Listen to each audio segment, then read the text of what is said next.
There we go. All right, guys. Got a video update here for you.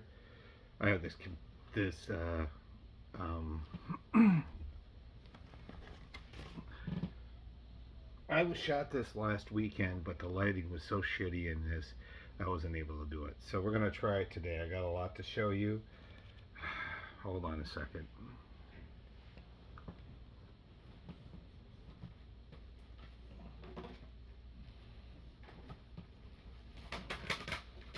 Now, now hopefully we can start. Sorry about that. I thought I had everything. I did not. Let's get into the cassettes first, and then we'll get into the CDs, then the 45 12-inch singles, and then the albums. So, without further ado, let's get into it. The first one I picked up is a band from California, I think San Francisco. Not surprising there that they're from San Francisco, only because of this sort of like uh, kind of synth punk, synthy kind of thing. It seems to be big in San Francisco. This is Candy Whips. I was going out of frame. Candy Whips with the album Automaton. So this is, what I said, 2000. This just came out not that long ago, I don't think. 2021 on the Kitten Robot label. Kitten Robot label. I'm gonna have to start doing it this way. So, Candy Whips. Yeah, it's pretty good. It's like synth pop. You know, it's not bad at all. It really isn't. So, it kind of reminds me a little bit of Devo. You know, the synth pop, not punk necessarily. More in the synth electronic thing, rage. A little bit of Kraftwerk. A lot more Devo than Kraftwerk, I would say, on this. So you see close up, he's got like a mask on. But Candy Whips, it's pretty good actually. I really can't say anything too bad about it. Next two are black metal ones. This one is Candelabrum with Nocturnal Trance, the second album from Candelabrum, and I just can't remember where Candelabrum is from. Oh, Portugal.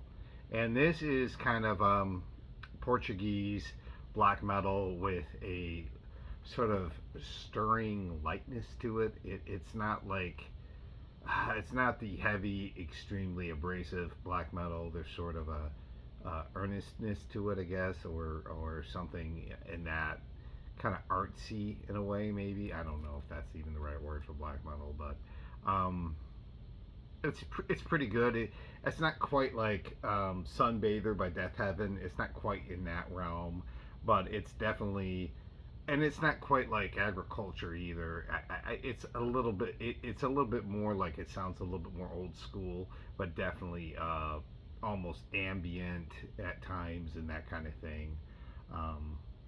I Not my favorite kind of black metal, but you know, you get what you get. For $10, I'll take it.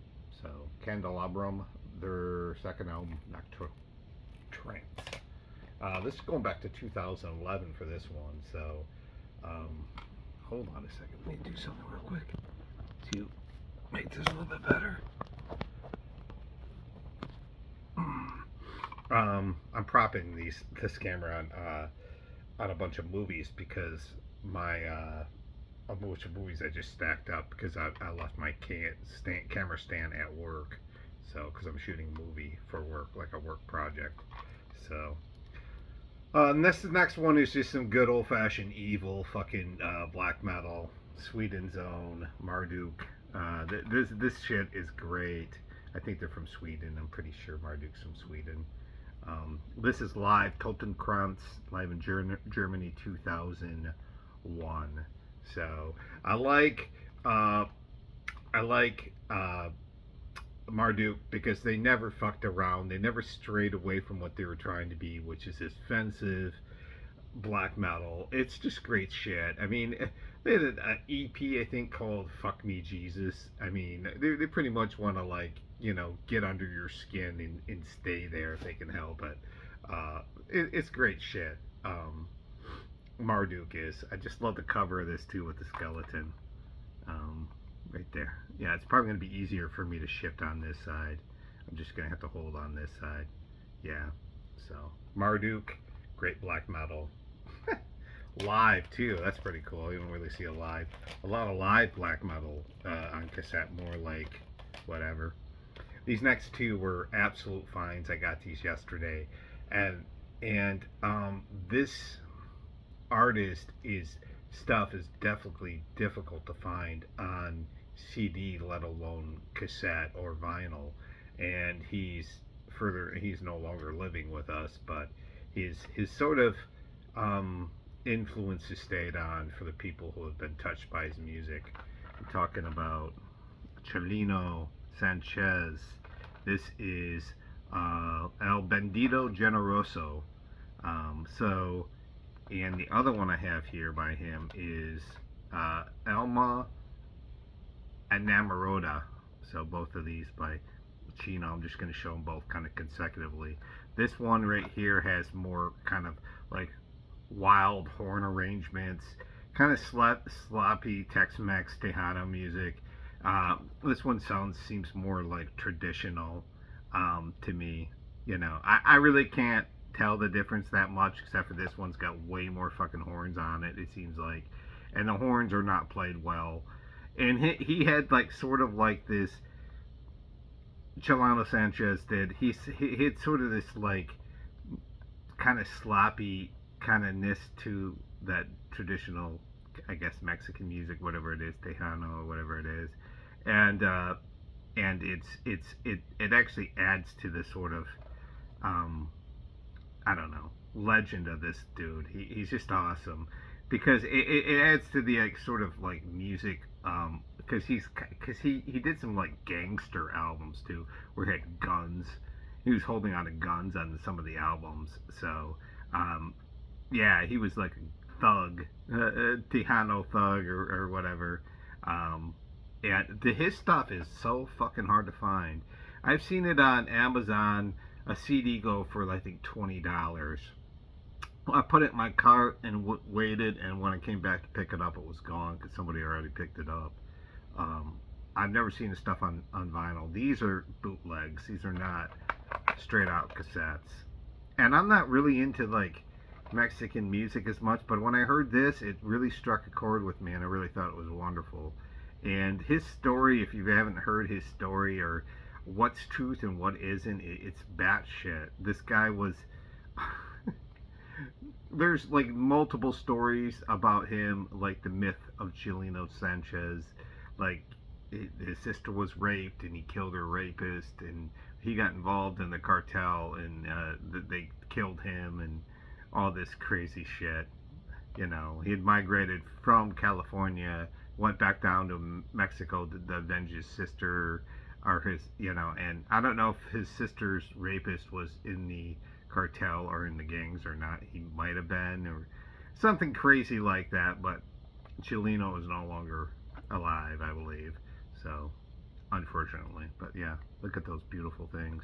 These were $15 a piece, and I tell you, it's a lot for a bootleg cassette, but fuck, his shit is so hard to find. I mean, I finally found some of his shit, and it's not easy to find. A few CDs I want to show you. This one's staying on that sort of traditional Mexican thing. This is Lila Downs with La Lania, or The Border.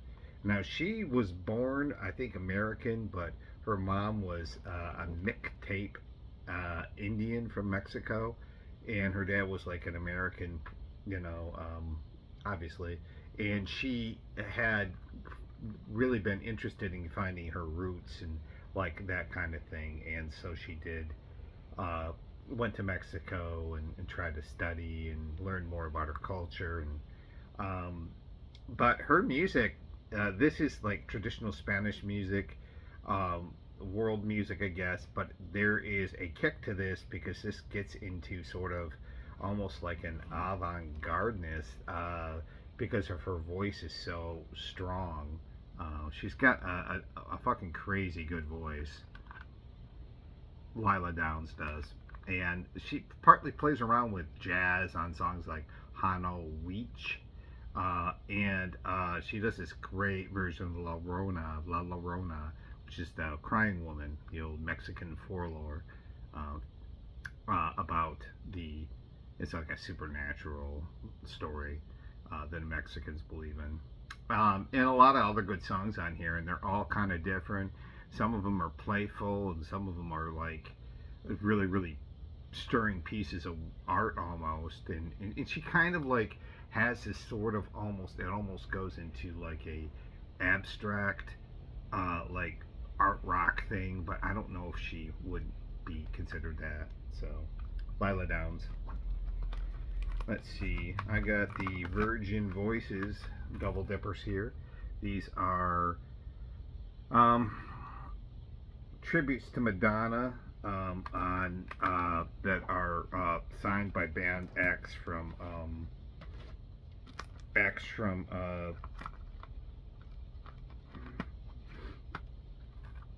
Cleopatra Records. Sorry about that. So a bunch of acts from Cleopatra, and then other acts that are more like new wave, and you have kind of an industrial goth new wave compilation. So yeah, this has like Switchblade Symphony, Missing Persons, Ogre from Skinny Puppy, Heaven 17, KFMDM Berlin. You guys kind of get the idea here with these. So that's pretty cool to have. This one is nuts. This is like a lot of fun, and this kind of reminds me of bands like Servatron, just like a synth wackiness, and kind of like that a little bit of that Candy Whips. This is the Causeway, and this is With Loving and Open Arms, the first album by the great Causeway. I only think they made like 2 albums, and this is a San Francisco band, synth wave or synth new wave / kind of punkish stuff. Really, really fucking catchy stuff. And the thing with the Causeway was they were trying to convince their audience that they were a fucking cult. So they acted like they were an occult, and I kind of like that idea for a band. And this is just a lot of fucking fun, a lot of fun. You know what I'm going to do is I'm going to try to move this camera back just a little bit. I don't know if I can or not. Yeah, I have a little bit more. Oh, much, much better. But I'm not going to redo the camera now. I'm not going to redo this now, but yeah, this is a shit ton of fun, the Causeway. So, Depeche Mode, Delta Machine, 2013 release. I pretty much pick up everything I can by Depeche Mode. One of my favorite bands. And it's weird because I don't like listen to this band on the religious, but I do like them. It's weird. It's like the bands I collect the most stuff of are like the Grateful Dead, The Cure, Depeche Mode.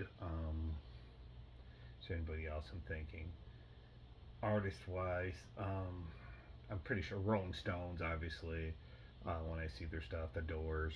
Just certain bands, I just like to have all their stuff on CD more so than anything. And Depeche Mode's one of those bands that I have multiple CDs of their stuff. And they're just a lot, they're a lot of fun for me. So if you haven't gotten into this band, you know, you're not hurting yourself by doing that. This album's kind of interesting. It's kind of like an introspective kind of thing where they're talking more about maybe their life choices a little bit on this, and kind of just that personal introspectiveness a little bit.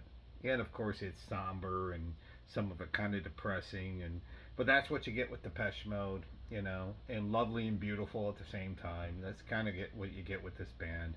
but this is 2013. I like this album quite a bit. This was one that I remember this came out and I kind of slept on it, and now I kind of wish I wouldn't have. This is a very good record by Depeche Mode. Delta Machine, 2013. It's got more. I don't know. It's just a little bit more, like I said, adult sounding. This kind of too reminds me of like Songs of Faith and Devotion a little bit, musically, a little bit. All right, we're on to the next. We only have 3 CDs left. Punch Drunk 3. This is great. This is a compilation of bands on TKO Records. So I'll closing this up. And there's a ton of acts on here. There's like 26 acts on here. Bands like the Partisans, a fucking great band. US Bombs, Reducers SF is great. The Generators, Working Stiffs, the Stitches. I'm not a huge fan of the Stitches, but they're fun. Electric Frankenstein is great. I don't know if I'd call them punk, but Angelic Upstarts, of course, a classic. That band been around since the 70s. But yeah, this sounds like 70s punk. This is a really cool compilation to have. Yeah, this was $7. Most of these ones I showed you that were sealed were $7, with an exception of the Causeway, which was $5, and the Madonna ones were $4. Megadeth, Countdown to Extinction. I've been on a Megadeth kick lately, and if you've seen the video a few videos ago, I bought Peace Cells and So Far, So Good, So What, and showed both of those. And I'm still feeling some Megadeth, you know, the thirst for Megadeth, and this album is just terrific. It was an album I hated when it came out. I hated Symphony of Destruction. I was not a big fan of even Skin on My Teeth either. But this album has kind of grown on me over time, and I've listened to it last time. I was like, this is a really good fucking follow-up to Rust in Peace, which is a hard album to follow up. What might be their best studio album. You know, you want to argue that, you can. Like Cyclotron is great on this. The last song is kind of chilling, Ashes in Your Mouth. Sweat and Bullets, of course, is fantastic. This is really good thrash. It's not.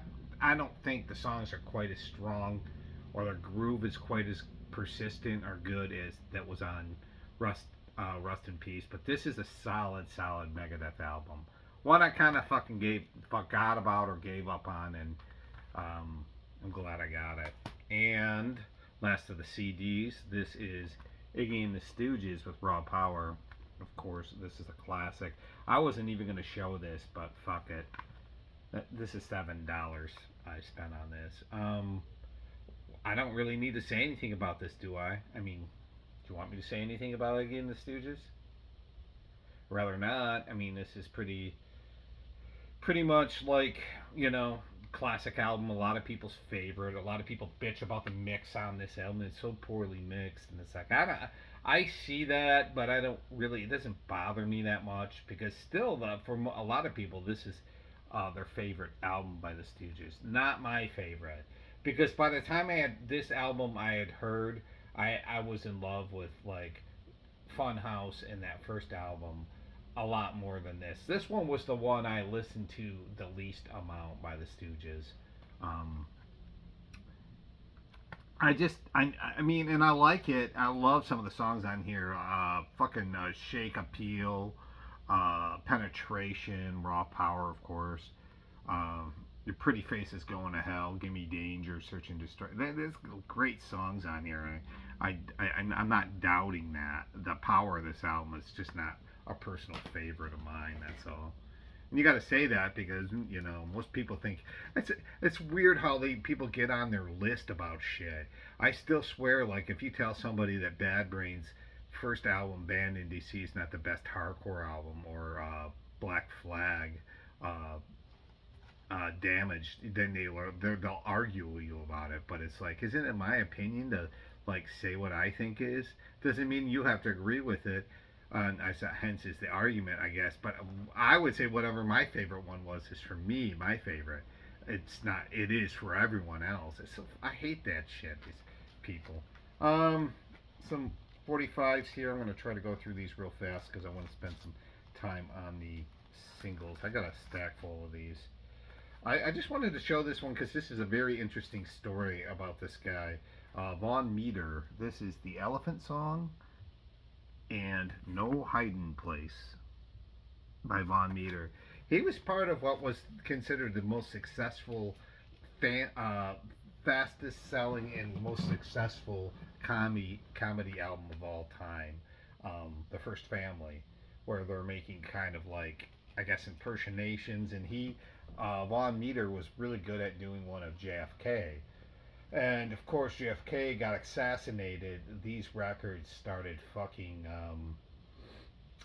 started slipping in popularity, and they tried to get them off the shelves, as, as quickly as possible. So, yeah, you know. So, but yeah, he's a comedian, Von Meter, and he did some music too. And the Elephant Song and No Hiding Place are more like novelty songs. They're fun. Um, it's just kind of poppy, I guess. I don't know how else do you describe it? Poppy stuff. This one is killer. This is the Fleshtones, great band from the early '80s, Los Angeles-based band, I believe they were. This has "The World Has Changed," which is a great song, and "All Around the World." And I got nothing but high praise for this group. I just fucking really like them. They combine that sort of garage rock with soul, with a heavy dose of soul, with blues, with a little bit of psych, and then kind of almost have by default a new wave sort of sound to them. And they're just killer, man. The Fleshtones were a great band that came out. So I don't know. I mean, these songs too, all around the world, is great. The World Has Changed is super fucking catchy. I think that song was off the first album, Roman Gods, which is a great album by Fleshtones. But I don't think they made a ton of albums. I want to say I think they made, at least earlier on that I know of, had 3 or 4 albums, I think, and disbanded and might have come back together. Somebody will have to tell me in the chat. All right, I gotta skip through these fast. I just wanted to show this one because this one was interesting. This one was $3, and I decided to get it. The Cheater. This is Bob Kubin and the what is it? And the In Men, and the B-side is Try Me on the Musicland USA label. Yeah. Let's see, make sure you see that, even though you can see it in glare. Well, that one you might not be able to see very well. Yeah. So, 60s band, kind of based out of St. Louis.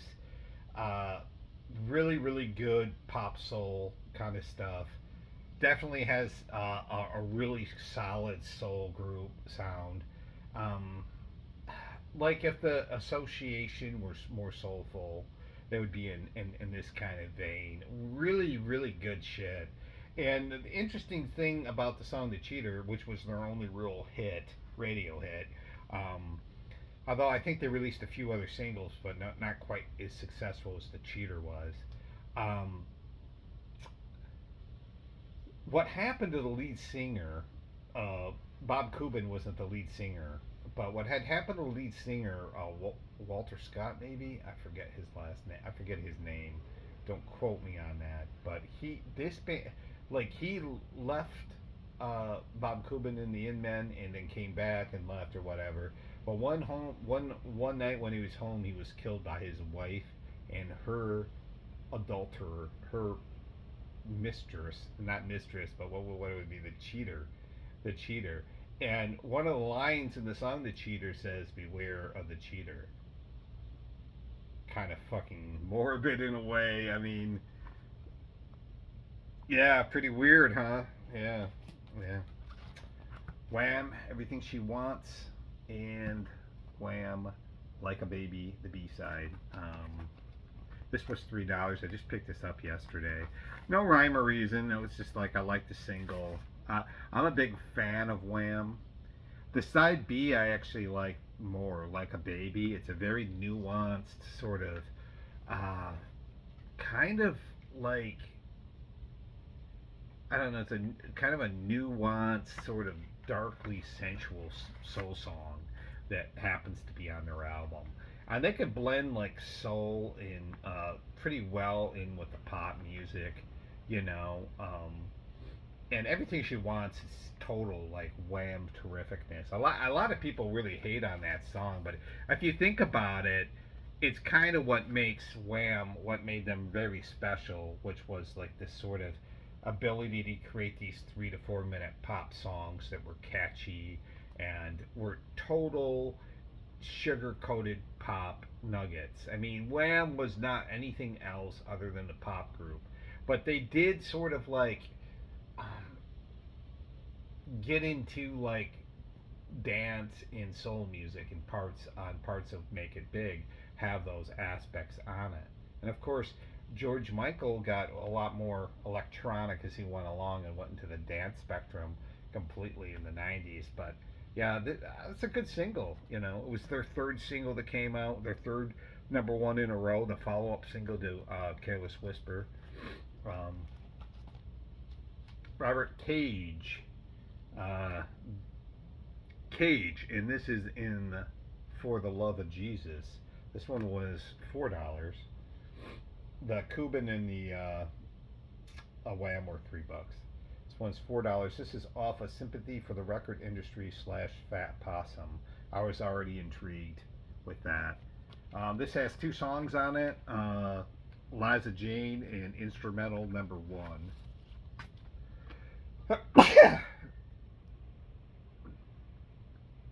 Yeah. Um, I don't have anything really, a lot to say about this as far as like uh, it's just a really solid. Uh, it's blues, and I shouldn't say I don't have a lot to say about it. I have some things to say about it. It's blues, and it's done very well. It's got kind of like an acoustic blues, and the guy Robert Cage is from like Mississippi. And you think about some of the artists on Fat Possum, like Junior Kimbrough, and then to the more abrasive, or rougher sounding R.L. Burnside. Robert Cage has a very sweet and delicate voice, and like this stuff is way more like kind of a acoustic, romantic blues, if possible. It's really quite beautiful in a way, especially the song Eliza Jane. It's just gorgeous. Acoustic laden blues, and it's quite good. So Robert Cage, I definitely will be keeping an eye on him, see if I can find some records by him down the road. This one I couldn't believe I found for $5. The Stranglers, Something Better Change. Um, this, basically, that's probably the lead single on here, off the No More Heroes album. This actually has 4 tracks on it, and song two, Straighten Out, and then song. This is the side two. First song is Get a Grip on Yourself, and the second song is Hanging Around. This is the first official EP of the fucking Stranglers, which is really cool to get for $5 fucking. I'm really happy about that. They were definitely one of the more interesting of the punk exports. And when I got my own copy of Eradicus Norvegicus, I think is how it is, I couldn't believe how much I really liked that sound, which was so much different than the punk I was listening to. I was listening to a lot of hardcore, the Husker Du's earlier stuff, Land Speed Record, that kind of stuff, and Meatmen and Circle Jerks and that kind of stuff. And I had heard of Stranglers. Somebody told me they were a great punk band, and I got Radicus for like super cheap, and I listened to it and fucking loved it. I didn't expect that like organ on there to like kind of get me. It's they're great, and of course they morph their sound and change their sound throughout. But all these singles are great. Something Better Change, Straighten Out, great. Get a Grip, and Hanging Around. Fucking awesome songs. One of the better punk bands that came out from the 70s. And everyone's on this damned worship, which they should be, but I wish more people were on a Stranglers worship, you know. Anti-Scene with Dear Abby. Yes, this is a EP almost of Wrestlers from the great Anti-Scene. This has Dear Abby, and that's referring to Abdul the Butcher. You have Sabu on side one. Side two, you have Funk You, which is probably either Terry or Dory Funk, and Cactus Jack. This is on TKO Records. So, Anti-Scene is a great punk band, hardcore band. Yeah, everybody knows probably who they are. Don't really need to say anything. If you don't, they just, they're great on blue vinyl. They're kind of like they've been around since the 80s, really. And they kind of have that southern, like, Molly Hatchet vocals with a metal, uh, sort of this southern obsessed metal with metal vocals, southern fried like Molly Hatchet vocals and hardcore. I love Anti-Scene. I've loved this band forever. And if you don't know who Abby is or Abdul the Butcher, this dude used to take people forks into the ring and scrape on people's fucking foreheads. Yeah, he had a reputation for being wild too, and he scared me when I was a kid because I'd see wrestling magazines with him on the cover, and there'd be blood all over his face, and I don't know, there's something about that kind of violence that scared the fuck out of me when I was a kid. Now it's awesome, but when I was a kid, that definitely scared me. And last of the 45s before we get into vinyls, we got a lot of vinyl to show you, so I just got to jump into that in a minute. But this one I just picked up yesterday, and I forgot who this band was, and then I remembered who this band was. This is the Dahmers with Ghouls in the Garage. Early Dahmers EP. This is going back to, I think, look at that. It's fucking weird. Yeah.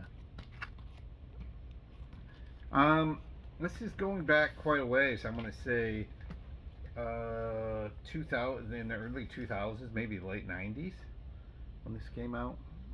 Sweden's answer to horror punk, and they certainly are horror punk, but there's certainly something divinely catchy about this in a way. It's like pop punk, but it's so fucking good melodically, and with the harmonies are good in this too. That these songs just kind of stand out. They're horror punk songs, but this is on the, like, at least these songs are on more of like the pop punk spectrum of things. And I'm not a huge fan of the pop punk world, but the Dahmers I like. I remember liking them from the first time I heard them, and I still like them. So this has got great songs on here like On Halloween, Bats Need Friends 2, Black Widow, and The Ghost of Roy Orbison. Yeah, this one was $10. It was a non-brainer to pick it up for $10 yesterday. I was fucking tickled to get it. And that's the end of the cassettes, cassettes, the CDs, and the 7 inches. I bought a lot of music. This has probably been the last 2-3 months. Yeah, I would say at least, probably the last 2 months maybe. But I buy almost every week, so it's not a big deal, really. Alright, I'm going to try to show some records now. These are all records I picked up. Like I said, we got a ways to go through here. I'll try to go through some of these real fast. A few of these are kind of like, I don't really need to go into a lot of detail, but I'm kind of, some of these are kind of interesting. But this is Lester Flats and Earl Scruggs with the Ballad of Bonnie and Clyde. And of course, this is music inspired by the movie Bonnie and Clyde. The great country bluegrass record. I've not heard a Flat and Scruggs record I have not liked. And of course, these guys took bluegrass to the next. Like Bill Monroe was a sort of, not, I wouldn't say the founder, but sort of the gatekeeper of bluegrass. And then these guys took it to the next level of popularity because of their success from Deliverance and from Bonnie and Clyde. And this, of course, has Foggy Mountain Breakdown on here, which was, the theme to Bonnie and Clyde. What's that song on here? The Bear Gang Will Get You, Little Man is fucking great. That song on here is great. The Story of Bonnie and Clyde is great. It is great. It's just great country bluegrass on here. So yeah, I wasn't going to show that one, and I was. This one I'm going to show you just out of pure like sort of. There's just a few I'm not going to show you, but this one I want to show you on just like a story record level. How interesting this is. This is Diana Ross's Mahogany. Now I know this is a common record, most people think, but there's a really interesting story behind this. This is the soundtrack to the movie. So Berry Gordy was signed to I think a 5-movie deal to make music for these movies, and he made Motown. This is a Motown release, I believe, and so he had to sort of do this kind of on a budget too. And when this movie came out, there were only like 100K, 100,000 copies of this fucking thing released. So it's actually certainly, in a strange way, sort of a rare record. It doesn't have a lot of fucking value though, but it is certainly a rare record. And it's composed by Michael Masser, and this is kind of like it's classical tinged score, but it's got that sort of like easy listening, like Hugo Montenegro and to Billy Vaughn and to all these great artists who I love. I love like that easy listening stuff in the '60s, and so it's got some of that on here, and then it's got this great funk on here with a song called Uruku. That's total Quincy Jones funk, and it's awesome. And it includes the number one single, Mahogany. Do you know where you're going to? The movie itself is fucking. I like the movie up to a point. I didn't like the ending of the movie, but yeah. But I figured I'd show this, show something different. I just picked this up yesterday. There's the Motown label that this was on, but yeah. I don't know how that 5 film deal went with Motown. If you think about it, it's kind of an iffy proposition because Motown's not really known for doing music scores, you know. This one I picked up yesterday too, and this is fantastic. The next two are great. This is Manfred Mann's Earth Band, Somewhere in Africa.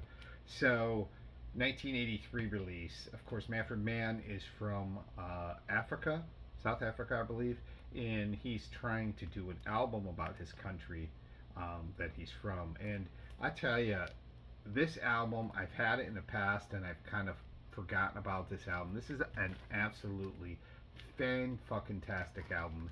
This was one of the best things I've bought recently. Like, it is fucking good, and it's like it's African music with obviously some deep synthesizers, and it's got almost like a new world feel to it, like a not new world but world music feel to it. Lots of percussion, lots of like chanting and African like esque vocals, background vocals. And this was like a good 3 years before fucking Graceland came out, mind you. Yeah, by Paul Simon. And this kind of reminds me of like if the Lion King music was good. And I'm not a big fan of that Lion King music. I mean, it's fine for other people. Just for me, I'm not like a huge fan of that music. But that's kind of what this is to me. It's fucking great. This is really good. And I had a big comeback single on here too called The Runner, which is fucking great too.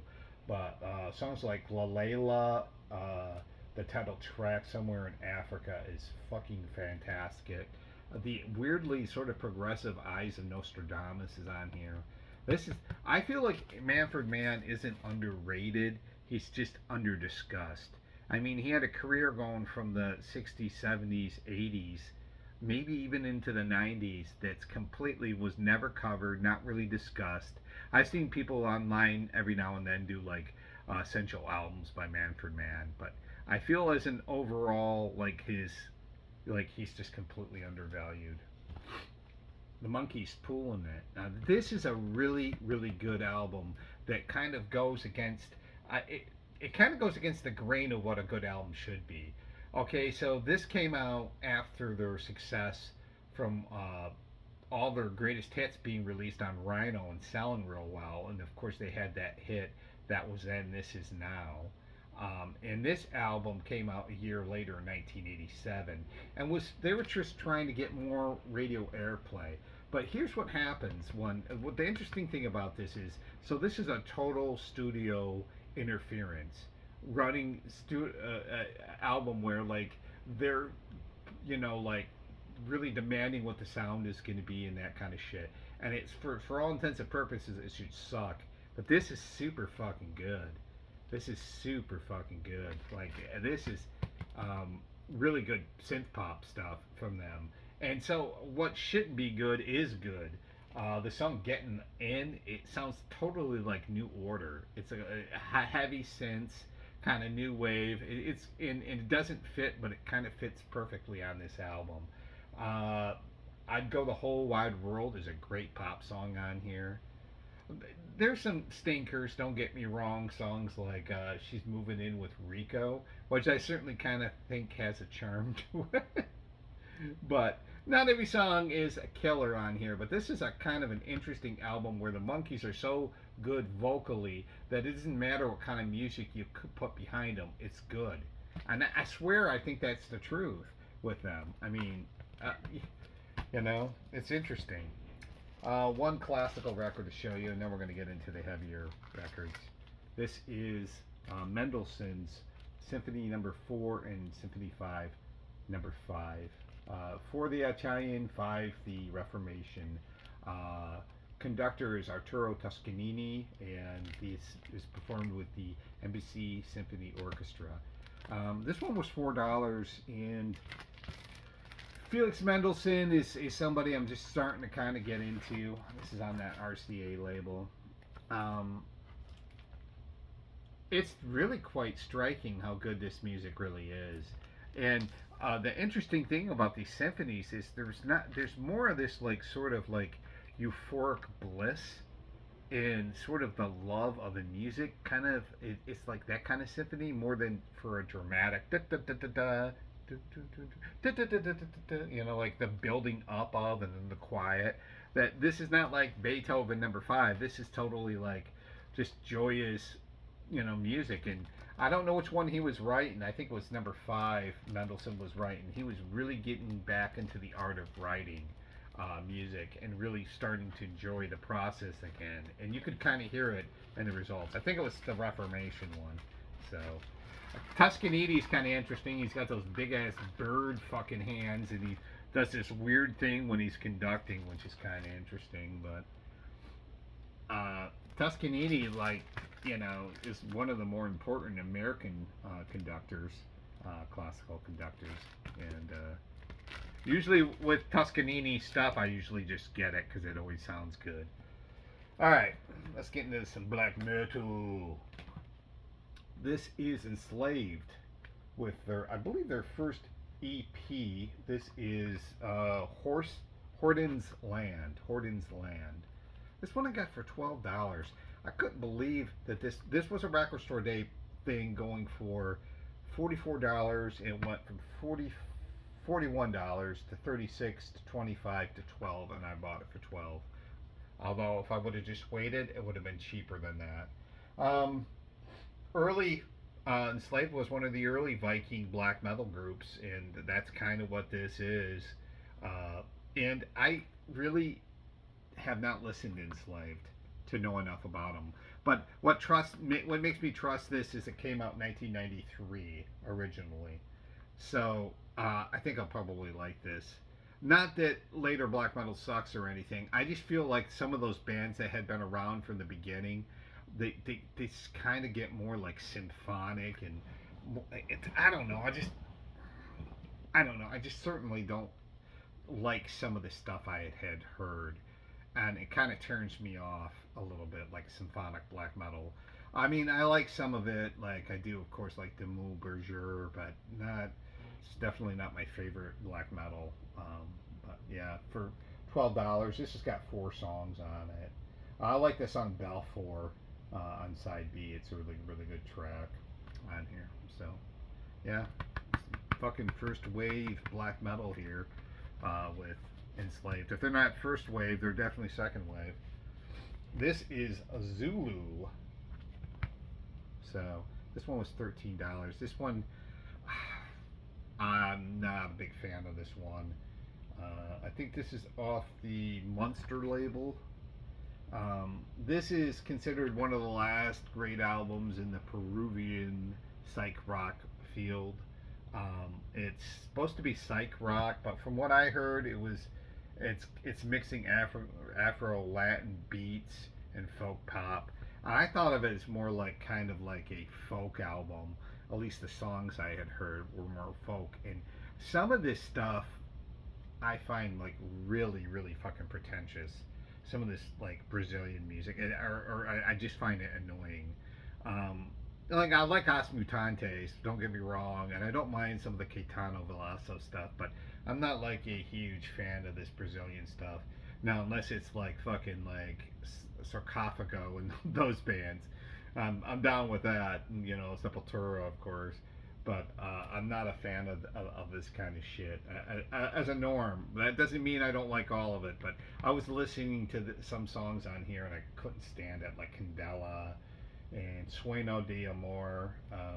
I didn't know it's not horrible or by any stretch of the imagination.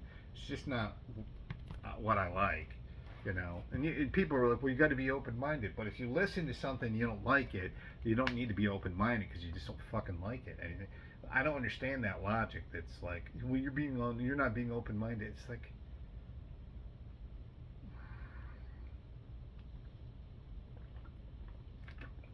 before I get any further, I do want to show you a book I picked up, and I completely forgot about this. I like to have shown this earlier, but this is Kim Fowley with Lord of Garbage. So this is the book that he wrote off the Kicks book um, uh, press, Kicks Books Press, Kicks Books Press. And I think this is basically his poetry and some of his just written passages and stuff like that, and the story about Kim Fowley. So I feel like this guy is sort of like an underground national treasure. He's great. Like he was a wild motherfucker, and he did some questionable shit. But like his contribution to music, you know, is great. So I wanted to show that book real quick before I forget. All right, let's get into the albums. We're almost done, man. Yeah, that's right. Hugh Lazarus with Wild Horses. So this is like an EP that has 3 different versions of Goodbye Horses. I said Wild Horses. Goodbye Horses by Hugh Lazarus. Or, yeah, Hugh Lazarus. So this has 3 versions of Goodbye Horses, the extended mix, the instrumental, and the acapella. And it's got 2 songs, Hellfire and Summertime. Summertime I haven't heard, but Hellfire is really good too. So Hugh Lazarus is a soul singer basically who was using who actually sings in some rock bands, but she gave Jonathan and Demi some recordings, which he recorded one of her songs for the Something Wild soundtrack.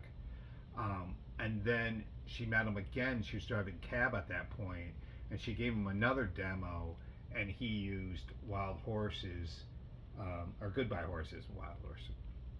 No, I keep doing that. Goodbye Horses. He used that, of course, in Silence of the Lambs. And she had kind of a hard time with it, where she was homeless and had problems with addiction. She moved to England. She moved back. She settled with her family. She was getting her life on track, and I think she passed away. And I don't remember her name. It was Diana something. in real life.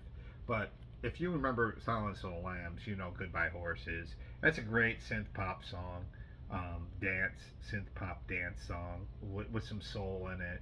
The Hellfire song is terrific on here. I can't wait to hear the summertime version, and I can't wait or the summertime song, and I can't wait to hear the version, the acapella version of Goodbye Horses. But this is pretty fucking cool that this is on here. So yeah. Goodbye Horses. I mean, you just get that song in your head, and it's, you know. So this is Kate Bush the Dreaming, and this is Kate Bush the. Man. This is what happens when Kate Bush takes over the production controls. I don't know what she's so pissed off at, but she produced this album, and it sounds like a woman that in the hell hath a woman scorned kind of thing. It's like, I was like, what the fuck, man? She really surprised me on this one. I remember hearing it years back, and that was like, what the fuck, man? You know, there's some anger on this album. I mean, it's still got that art rock thing going for it, but there's definitely songs like Leave It Open. I think she keeps singing that get out, get out, get out, and Sat in Your Lap. But the song of the hour on here to me, besides Houdini, which is a great song, is Get Out of My House. Maybe that's the one where she keeps saying "get out" and she's screaming it in it. It's kind of funny in a way. I'm a big fan of Kate Bush. You know, yeah, I think sometimes a little goes a long ways with her, but I fucking like her. You know, this is her.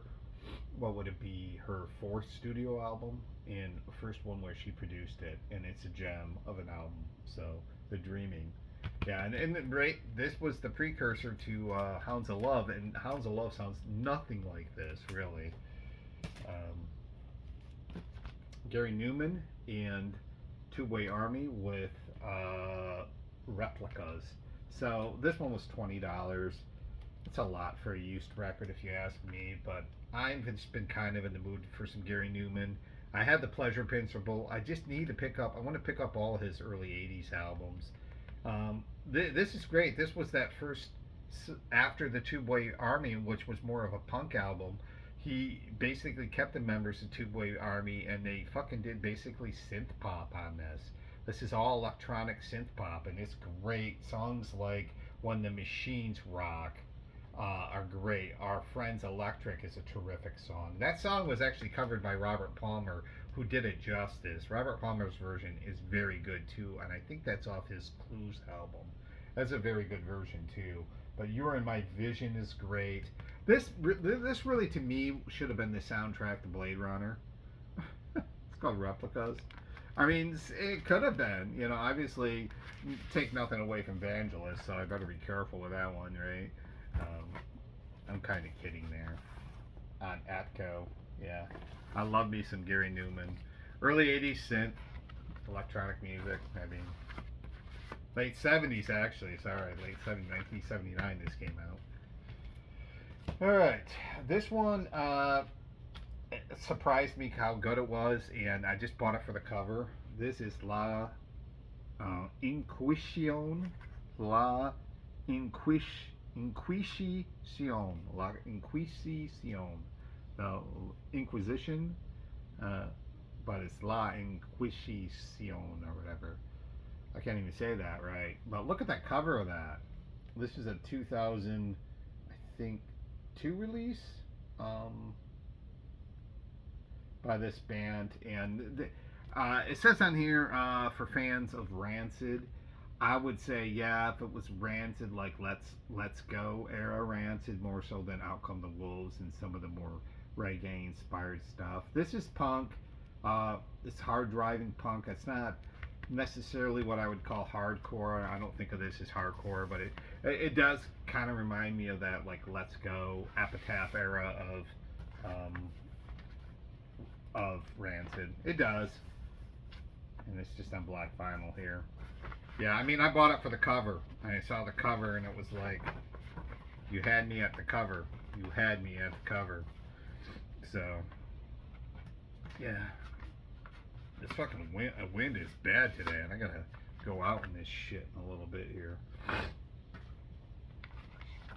Alright.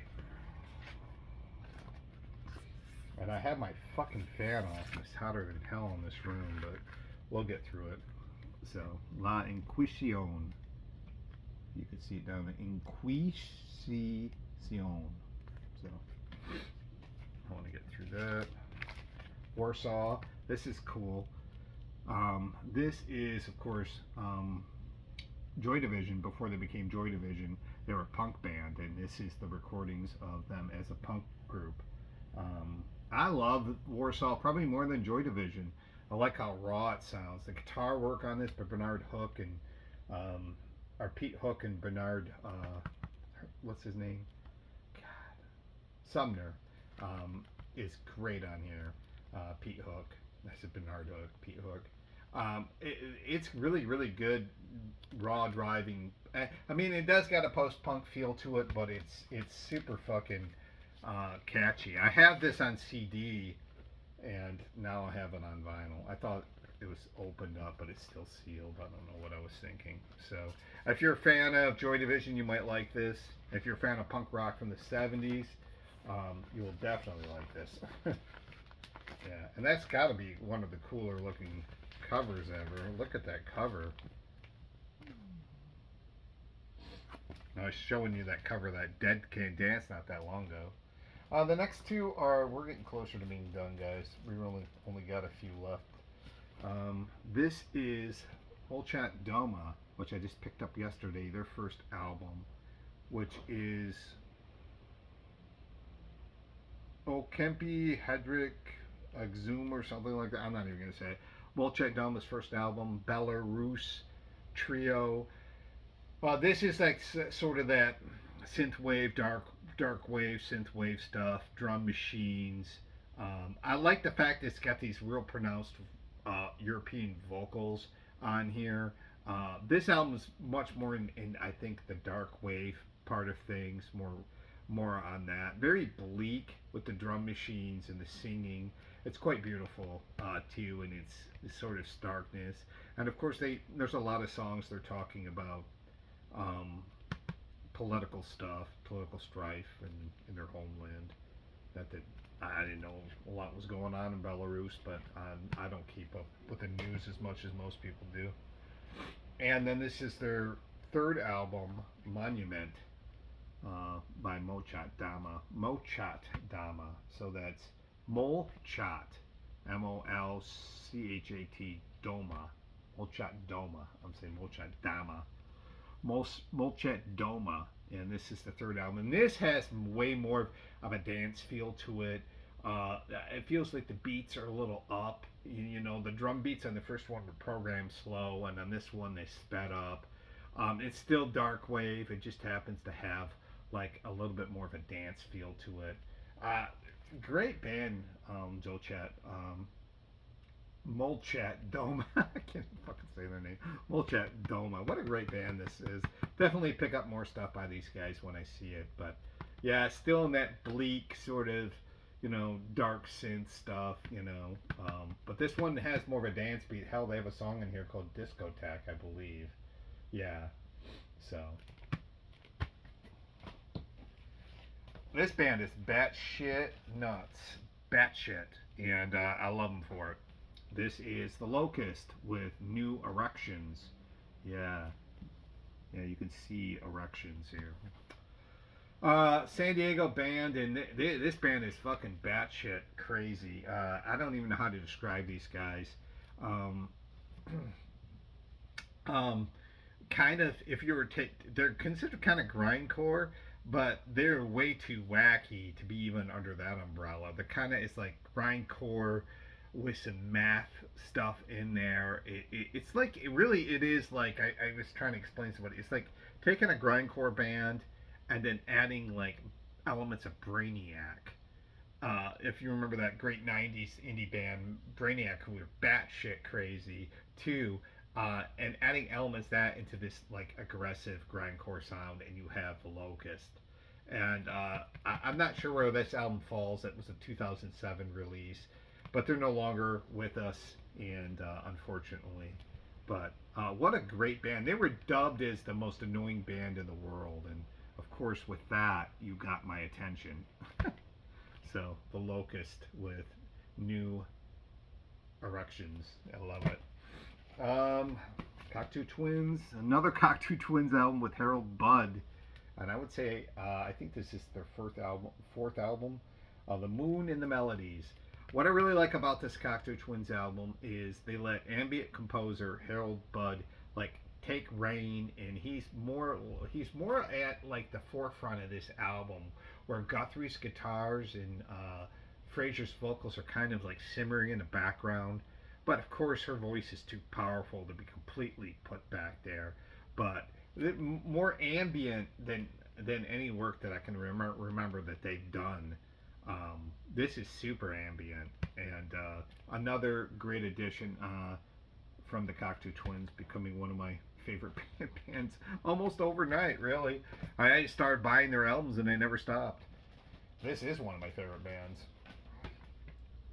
The Cure with Boys Don't Cry. So this is a demo. This is like a bootleg, not a demo, a bootleg recording of this, because this is not on vinyl. And I don't like spending like $30 on bootlegs, but I did because I'm a Cure completist. So fire me for that if you want. But yeah, these are recordings from their first few albums, 17 Seconds, which I gotta get. Three Imaginary Boys, which I gotta get. I don't have any of those albums. And so this is off those albums. It's got Boys Don't Cry, of course. 10:15, Saturday Night, Accuracy, which is a great song by them. Fire on Cairo. I love that song, Killing an Arab. All that early Darkwave, Cure stuff. So can't go wrong with this. Even though I don't like spending that much on it. And the last thing I'm going to show you is the thing I spent the most amount of money on. Sisters of Mercy, Floodland. This is the mobile fidelity pressing of this. This was $33. I feel like I really got a deal on this, because this could have been way, way, way more expensive. So, I don't know. I feel like I got a really good deal on this. So, this is what, 1987 this came out originally. I remember seeing these guys like on some video show or on some TV show, and they were showing one of their videos, and that video was for this corrosion, or was it for Mother Russia? It might have been for Mother Russia. And I saw one for this corrosion too, and I thought this was really interesting music in 1987. I completely forgot about this band. I forgot I had heard them, and then picked up Vision Thing in the early 90s, which I was blown away by that. But they're adding dance elements for sure on this album, which they did on Vision Thing as well. But this is total dance, gothic dance stuff. This has got Flood One on here, which is great. Dominion, Driven Like the Snow, and then of course the somber last piece on here, Neverland, which is really great. It's so nice they actually show a Sisters of Mercy fucking album on this show, because I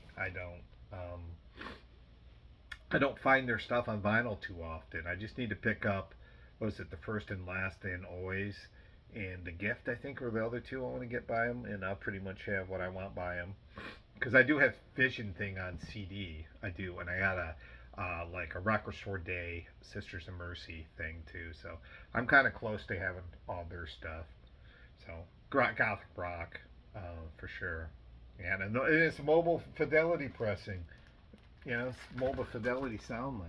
This is gonna sound fucking fantastic. And that's it. That's all I have for y'all. I think I got this done in actually a pretty good time. I zipped through a lot of this stuff. This is probably going to be my last update till Record Store Day. I'm not even really planning on buying a lot till Record Store Day. I got a few albums on hold, but nothing great. And I'm not sure what Record Store Day is going to look like for me, because I don't plan. There's a lot I want, but there's not a lot of money I'm taking to it, because I'm going to England, and I'd rather spend my money over there than Record Store Day, to be honest. But yeah, that's what I picked up this last, probably since I went up to Tampa for my brother's birthday, which was beginning of February. This was everything after that time period, I think. Yeah, which was a lot of stuff. I bought a lot of music. What can I say? But yeah, I appreciate you guys watching the channel. For those who continue to watch, I know the VHS DVD haul was a little different than usual, but I don't want my channel just being one thing. You know, I am going to try, and I don't know if I said it before, but I am going to try to start editing on this and having an intro and all that stuff. But that's not going to be probably till this summer, till things cool down a little bit. I'm working on two film. I'll be working on. I'm working on one film project right now. It's a work movie. It's for work. And the other thing I'm going to be doing for, it's just a personal movie I'm making for a friend who passed away. So those are going to take up a lot of my time. And then in the summer, I'm going to have a little bit of dead time before I start shooting in the fall, and for another movie. And so that's when I could start working on editing and getting this channel to look even better. But that's it. I gotta go. I'll see you guys later. Thanks for watching as always, and I'll see you soon.